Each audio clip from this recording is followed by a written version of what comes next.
In order to celebrate my favorite holiday, Halloween, this year, I did a solo run of Pokemon X and Y with Gourgeist, the jack-o'-lantern Pokemon who originated in that generation. At the time, I considered it a one-off thing. While there are some other Pokemon who reference holidays, most of them are pretty terrible. Delibird, the Christmas Pokemon in particular, is one of the worst Pokemon ever created, and it's kind of insulting that Silver version got him as an exclusive. Like, oh no, this penguin that only knows present, the worst move in the fucking game, is apparently something that is so good it's worth buying one version over another for? Are you kidding me? However, something unexpected happened when Pokemon Scarlet and Violet came out. Game Freak decided to give Delibird a new form, and it's not a conversion form or a regional form, which tends to share the base stats and attributes with the Pokemon that it's based off of, but this is a Paradox Pokemon, specifically a future Paradox Pokemon, some of the strongest Pokemon of all times.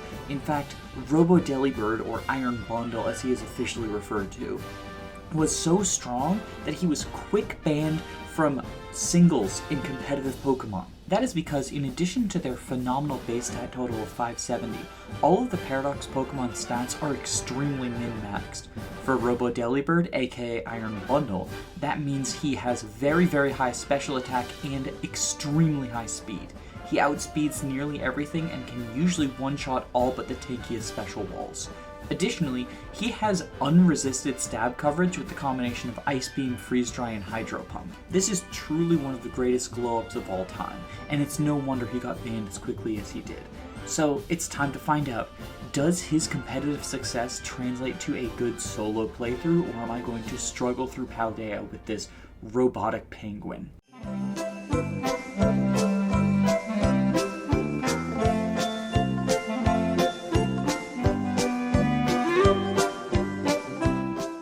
First off, let's establish a rule set for this run.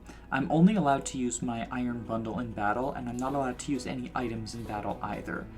I will have to catch other Pokemon for the Team Star raids, but I will not be allowed to use them in the actual battles, only for auto battles. Generation 9 eliminated both Double Team and Attract as TMs, however it did add another TM that I'm going to be banning from my solo runs. TM 171, aka Terra Blast, is an extremely centralizing move as it allows you to get an 80 power stab move of any type for whichever fight you want. I think this is too strong and very centralizing, so I'm not going to allow any of my solo run Pokemon to use it. I am, however, allowing them to terrestrialize into whatever type they like. While they do have to start with their default terrestrialization, once I defeat Larry, the normal type gym leader, I get access to the restaurant that lets you change your Terra type. I have altered the game to give me infinite Terra shards of all types, so I can change up my Terra fights going into specific combat encounters, as long as I have unlocked the facility to do so. For this particular run, I'm not going to be altering Iron Bundle stats whatsoever, however, I am allowing myself to use the nature-changing mints and bottle caps if I can afford them once they become available to me.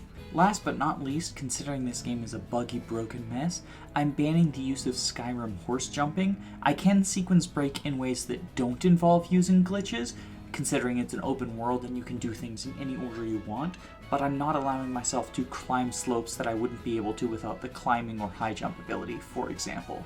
I do definitely go to some places out of order, for example jumping over rivers that they probably wanted you to swim, but I feel like that's on the table, whereas backwards long jumping over and over and over like it's Mario 64 feels a step too far to me. It's all rather arbitrary, but that's my rule set, and I'm sticking to it.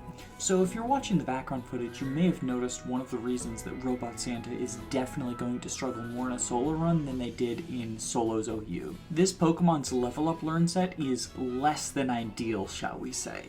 It starts out with only Present, which is probably the worst attacking move in the game, since it has a chance to heal your opponent, and Electric Terrain, which activates our Quark Drive ability, but isn't super useful considering we outspeed everything anyway, and Quark Drive is going to boost our speed.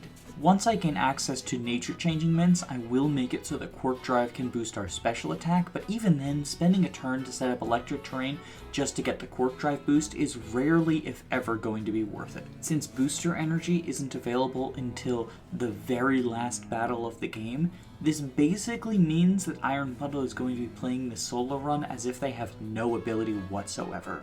This actually caused us to lose our first fight with Nemona, and though we're victorious against Arven, I'm actually sort of convinced that you can't lose that Arven fight.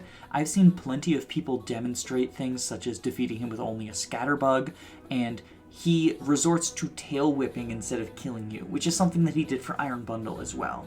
I actually kind of want to test that later. Maybe I'll make a video about it. Back to this current video though. Hydro Pump, Ice Beam, and Freeze Dry are definitely Iron Bundle's best attacking moves, as they do give that universal unresisted stab coverage. However, we don't get them until fairly late in the game, so we kind of gotta make do with a lackluster moveset at the moment. We do get access to Powder Snow after only 2 levels, and this is going to be our attacking move for the majority of the early game. However, Powder Snow is not a very good attacking move, so yeah, that doesn't exactly bode well for us. It is kind of a miracle that we get any attacking moves this low level, however, considering that Iron Bundle is only available in the last area of the game and is unable to breed.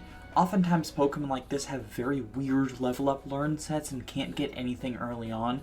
We don't get that many good attacking moves, and we get a couple of physical ones which are damn near worthless to us, but we have TM access due to the open world, so it's not a complete lost cause. I fight a couple of random trainers on my way to Katie, the bug gym leader, because I have a feeling we're going to need those levels. And this banned Pokemon gets the ultimate embarrassment of almost dying to fucking Cricketune. I am aware there's a level difference, but still, it's a Cricketune. Okay, with that out of the way, let's see how we handle the first gym. Katie is a bug-type gym leader, so it should be pretty easy, since bugs are extremely weak. She starts with Nimble, so we Terra Ice for the adaptability bonus and one-shot it with Powder Snow.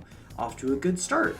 Next comes Tarantula. Unfortunately, we are unable to one-shot Tarantula, so she gets a little bit of chip with Bug Bite, but we get the 2-shot and we still have 30 HP left, so, you know, easy peasy. Teddiursa is last, and it terastallizes into Bug in order to gain stab on its Fury Cutter. Powder Snow looks like it might be able to 2-shot if we got a low roll, however Fury Cutter is definitely going to. We don't get the 2-shot, and yeah, I lost to Katie. I'm kind of speechless. I was slightly underleveled, but again, this is a Pokemon who's banned from OU due to the ability to outspeed and one-shot most other things in the metagame. I guess I overestimated Delibird's strength. An Oranberry wouldn't help either because of the Bug Bite that Tarantula uses. I'm fairly certain we can get the guaranteed 2-shot if I gain exactly 1 level, however. This is because of how damage rounding thresholds work. For those who are not aware, in addition to a Pokemon's stats, a Pokemon's level affects its damage directly. There's some complex math that I'm not super familiar with, but the long and the short of it is it gets rounded at every step to the nearest whole integer. If it's rounded down, the decimal is lost, and if this happens multiple times, the damage can actually get significantly lower as a result of multiple roundings to the nearest integer. Because of that, your Pokemon will seem to have a significant damage increase when it reaches levels that end in 3, 5, 8, or 0. This originated as a fault of the limited hardware for the Game Boy Advance, but we are on the Nintendo Switch and they still haven't changed the way that rounding works. I wish I could say I'm surprised, but Pokemon is a low-quality franchise after all. There's not a lot of information on how damage rounding thresholds works out there, so shoutouts to Scott's Thoughts, the YouTube channel, who is the person I learned about damage rounding thresholds from. I'm going to leave a link to his channel in the description. He just did a playthrough with regular Delibird if you don't like robots for some reason. I collect 10 Sunflora, which actually makes the game lag so much that Brassius can stand on the windmill, and then challenge him to my second gym battle. However, considering I get adaptability on ice moves and he is a grass type gym leader, this is going to be easy. In Lavinica, I can purchase the Nevermill dice to boost this even more, but I opt instead for Metronome, which is also purchasable in Lavinica. In my opinion, this is one of the coolest held items, and I'm really glad I get the opportunity to use it in this solo run so I can talk about it. The basic idea is that you use the same attack over and over again and gain power every time. The specific boosts it gives varies depending on the generation, and overall it's typically weaker than a choice item. However, in Generation 9, you gain 20% power for each consecutive time you use the attack. This means the first time you use the attack it'll be standard power, second time it'll be 20% boosted, third time it'll be 40% boosted, and so on and so forth until you get to double power on the attack. If you are just spamming the same move over and over in single player, sometimes having Metronome is actually more powerful than choice specs. Obviously, for competitive play, you'd rather have a choice item, and if you are not able to set up on weaker Pokemon and just want to knock out everything in one hit, choice items are better in those situations as well. But for a lot of NPC trainers, they have extremely weak Pokemon in the front and an ace in the back who I'm worried about, so being able to build up my Metronome counter on the earlier Pokemon in order to one-shot the ace is actually pretty awesome. The downside, however, is if you miss or are paralyzed or they use Protect, it breaks your Metronome chain and sets you back to 0% boost. I spent so long gushing about Metronome that we have now arrived on the Stony Titan Cloth. Thankfully, during our Bracius fight, we learned our first water move, Whirlpool, and while this is an absolute hot garbage fire of a move, it's good enough to take down the Crab Titan. That's mostly on the back of Iron Bundle's special attack stat, although the fact that Arven comes in to help us during Phase 2 also helps. You know, when I first learned about the Titan Pokemon, I was excited because the Totem Pokemon from Alola are extremely difficult boss fights, but these are really underwhelming, especially considering during the final phase you 2v1 them. Yes, these Pokemon get a stat boost, but honestly, it's just not enough to make them challenging. I'm glad they experimented with a different way to have wild Pokemon be bosses, but I wish we would go back to the Totem model, especially because SOS and 2v1 in the opponent's favor is an extremely difficult challenge and makes Nuzlocking those encounters very fun. It's kind of telling that the first two Titans both have a super effective move against my kind of frail glass cannon of a Pokemon, but I don't find them challenging enough to comment on. To be fair, I also have a super effective move on them, so maybe I'm not giving them enough credit, but really, they are so easy. It just feels kind of pathetic. You know, you have this 2v1 against the giant boss Pokemon. It's reminiscent of the Eternamax battle where you have 4 people fighting against Eternamax Eternatus, but that actually ended up being fairly challenging in my opinion. Sure, the challenge is a little bit lifted by the fact that the 2 legendary doggos are able to carry the fights on their own, but on your first encounter, you don't know that. I don't know, missed potential, yada yada yada, now we can swim. Let's move on. I need the power of friendship in order to take on Giacomo of Team Star, so I decided to just catch 2 random Pokemon hanging out outside of his gates and pretend they're my friends. Maybe that'll be enough for the power of friendship test. It's not like the Team Star raids are particularly difficult, and even though I'm probably going to be relying on Robo Delibird the whole time, I think they're strong enough to handle it on their own.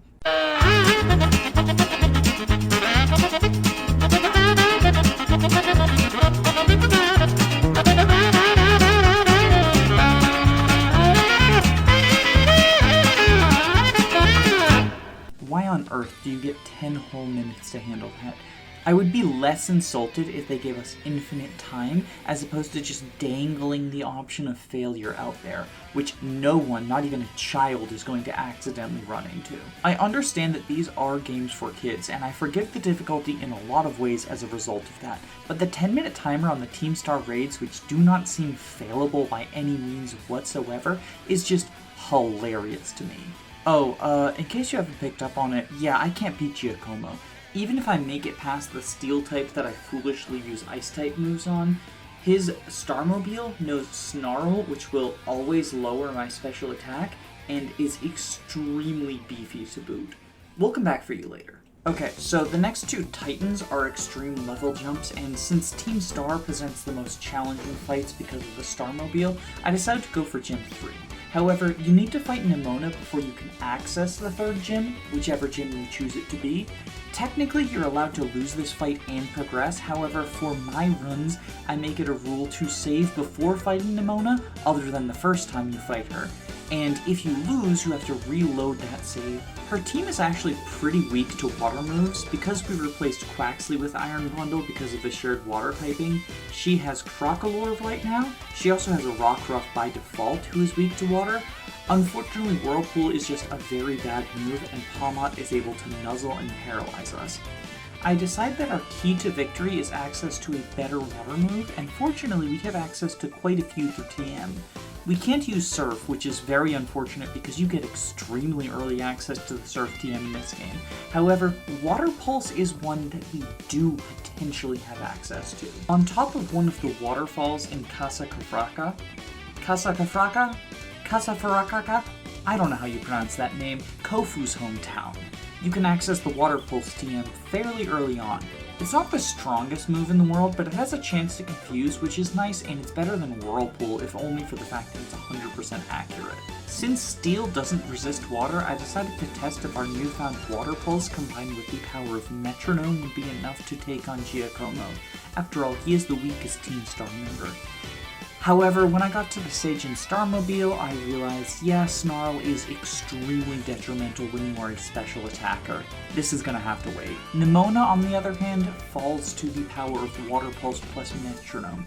It's worth noting that I do technically have access to Mystic Water, however, since Rockruff dies to a single unboosted Water Pulse, I'm always going to be benefiting more from Metronome. I still get the 20% boost on Palmot, and then I have a 40% boost on Crocalor, who is the one I'm really worried about.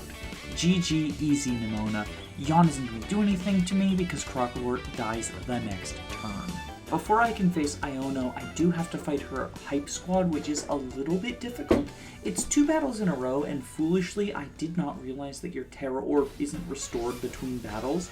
This means that I ditched my Water type, and therefore the Electric weakness for the first one, and was stuck with it for the second one, which was the significantly harder fight. However, I was able to make it through relatively unscathed, so let's not dwell on that, and this video is going to be long enough. I'm just going to jump ahead to Iono. On my first attempt at Iono, a phrasing which perhaps spoils the outcome of this fight, I equip Robo Santa with a Metronome item and decide to kill off the initial Watrel with Powder Snow, which one-shots. However, it starts raining, which random weather in this game is kind of weird, but it does affect the battlefields. I'm tempted by this rain to switch over to Water Pulse, since it will get the rain boost. It does not get adaptability, but it gets the rain boost. Maybe that'll be good enough. It resets my Metronome counter, however, and it's not enough to 3-shot Bellibolt.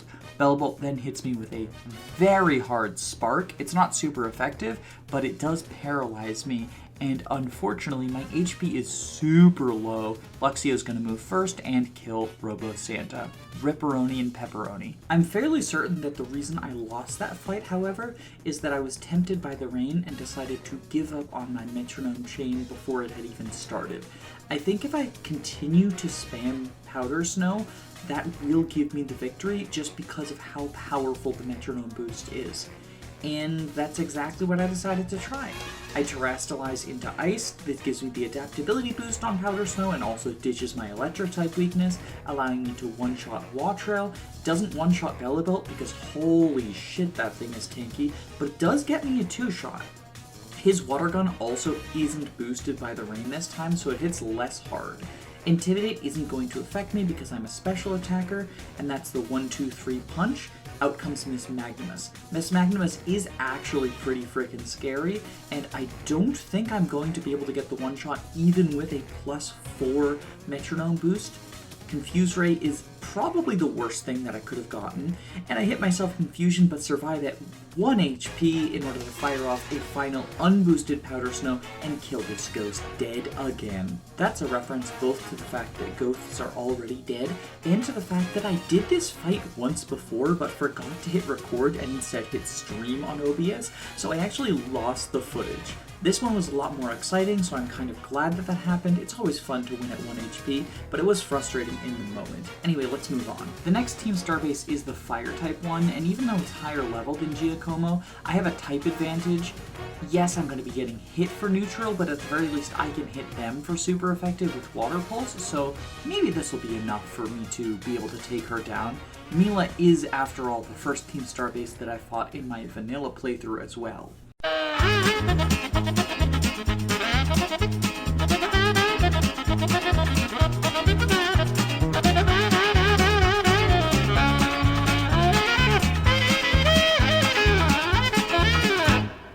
I'll be perfectly honest, I forgot that her lead Torkoal had Drought, and that's going to half the power of Water Pulse, plus boost all of the Fire type attacks that are hitting for neutral. I stand no chance of winning this fight. However, it does give me an idea. Perhaps some weather manipulation of my own is in order. After all, I have access to the Rain Dance TM at this point in the game. For those who are unaware, it's located right next to the Terra Grass Sandygast located in the desert. It's fairly strong for the early game. It always sucks to take a turn to set up weather as opposed to using an ability, but it could be helpful depending on the type of playthrough you're doing. It's definitely helpful here. Changing the rain drastically reverses things. Suddenly Water Pulse is boosted by the weather, boosted by my stab, and boosted by Metronome. Since Mila only has 2 Pokemon, I'm very easily able to take down my first Star Captain and expand the list of TMs that I can craft. Unfortunately, this isn't much of a reward as none of the TMs available are going to be too useful to me. This is also probably the only time we're ever going to see Rain Dance in action, but I'm always happy when there's creative uses of moves in these solo runs. It just makes for a very fun puzzle to solve with the pieces you have available. This next bit of footage is going to instantly disprove what I just said, because in order to fight the worm, I set up Rain Dance. It only knows Wrap, but I can 2-shot it with Water Pulse under Rain. It's very possible that I could have just 3-shot it with Water Pulse since it's dealing so much damage under Rain, but who cares? That's phase 1 taken care of. Let's go tag team with Arven. After going through an extremely long tunnel and chasing down this goofy goober, he's just such a silly little Pokemon. I love him so much. Arven shows up, and he throws out a Scavillain, the grass fire type, who's able to, hit him for super effective fire moves, obviously. Oh wait, just kidding. He uses Toda School for this battle for some reason, even though the ground type moves are going to get eaten up by Earth Eater. So what super effective moves does the grass ground type have on this? I'm so confused. I genuinely forgot that Arven had such a stupid partner choice. Still, the Titans are easy. GG, we win. Now things get difficult. Giacomo is still too strong. Kofu has water types who will resist me, and plus I can't even get past his gym trainer, and Iron Treads is again too strong even though I can hit him for super effective. Any of the later Team Star bosses and later gym leaders are almost certainly stronger than Kofu or Giacomo as well. However, near Porto Marianda, I can pick up the TM for Hyper Beam at the top of a tower, and maybe I can beat the gym trainer guarding Kofu in Porto Marianda. Even though that's not the town that he's the gym leader for, that's where he is. It's confusing story stuff. I don't really care. There's an auction and seaweed, and who cares? Unfortunately, I can't get access to the Power Herb yet because certain items just don't get stocked until you get X number of gym badges. I think that's a nice way for them to lock progress while also allowing the world to be somewhat open world. They do a similar thing with some TMs where they're locked behind defeating X many trainers on a specific route. So if you're not a high enough level, you can't, for example, get Ice Beam or Hydro Pump or Blizzard, all of which are locked behind either defeating a gym leader or defeating a specific number of trainers on a high level route. I'm aware of these 3 because these are 3 that I would very much like to have on my Robo Delibird, but unfortunately cannot. As a side note, I thought I could potentially pick up Power Herbs somewhere in the world since it wouldn't be locked behind the stores, and Cerebi does list a location. However, I ran around there for forever, and this is after taking a very circuitous route in order to get there with the limited transportation options I have. Once I got there and ran around, I couldn't find it, so I looked for a YouTube video to see someone must have posted this somewhere. It's a guide as to how you get the information. It turns out it was a random drop. Someone uploaded a YouTube tutorial of how to get a Power Herb where they picked it up as a random drop, and that information was uploaded to Cerebi as if it was reliable and consistent. I know we're in the early days of Scarlet and Violet, but that still is absurd to me. I may not have access to Power Herb yet, but I do get Normal Gem. This is probably overkill considering my special attack stat, but it ensures I definitely one-hit whoever I first attack with Hyper Beam. Then I have to recharge for a turn, take one hit, and I can Hyper Beam again to knock out the second Pokemon. I technically could challenge Kofu now, but I would rather wait until I have access to Freeze Dry at level 42. Jesus Christ, that's so late. Let's see if Giacomo goes down to a Hyper Beam strats. Nope. Snarl is just too good.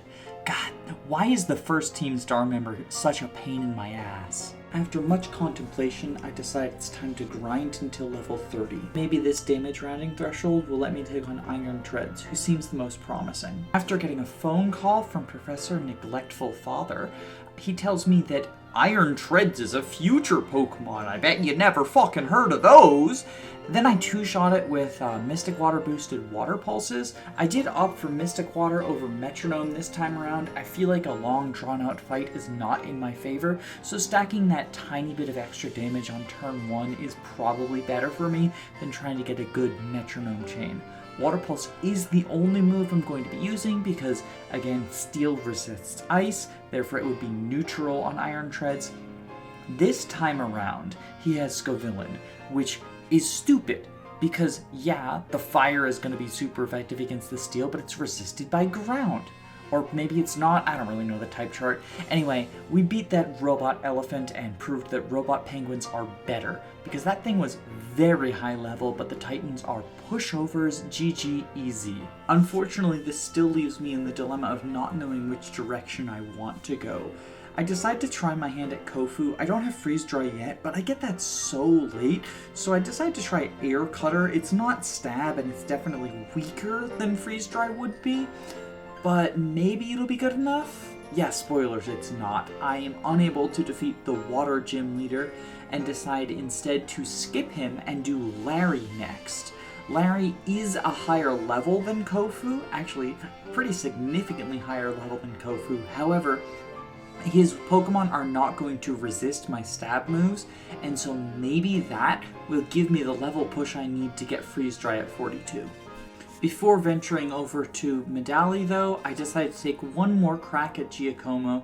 After all, I'm much higher level, and now I have access to things like Leftovers. Surely this is going to be the time that I defeat Team Star's DJ.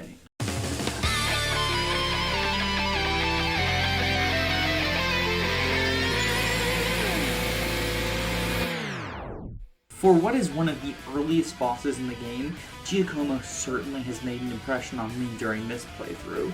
I'm able to one-shot that annoying Pawniard with Water Pulse, and then out comes the extremely bothersome Snarlcar. Reveroom, however, is thrilling. I think Giacomo might be as sick of facing me as I am facing him. He fires off Metal Sound twice in a row, which really doesn't matter because my special defense is pretty bad anyway. Because of that, I get 2 free Water Pulses before finally firing off my Hyper Beam to finish off the stupid car. RIP. After plowing through a couple of mandatory trainers, it's time for my gym battle against Larry. This is one of the most important fights of the entire playthrough for 2 main reasons. One is because it's with Larry, and Larry is awesome. Everything about Larry is important, and we love Larry, and I'm going to highlight everything to do with Larry. But 2 is if I'm able to beat this fight, I gain access to the ability to change Iron Bundle's Terra Type. This will be extremely useful and allow for some increased flexibility for challenging boss fights in the mid and late game. Unfortunately, Larry's a bit too tough for me at the moment, as you can see. Until I can take down Kamala without falling asleep after I've eaten my Lumberry, it's kind of just hopeless. So let's see if we can battle Atticus. Another Team Starbase back-to-back, but from defeating my rival Giacomo, I am in high spirits and encouraged. I think we can do it. We can take down the Poison Car.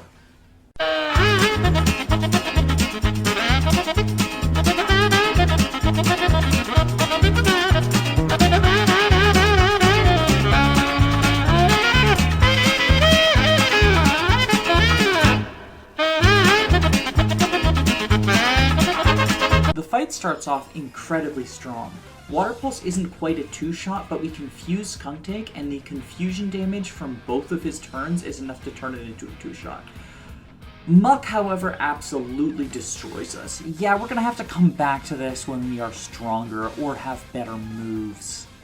Oopsie daisy. Well, if you know one thing about the way that I play Pokemon, you know that I hate grinding. However, it feels against the spirit of a solo run to hack in rare candies.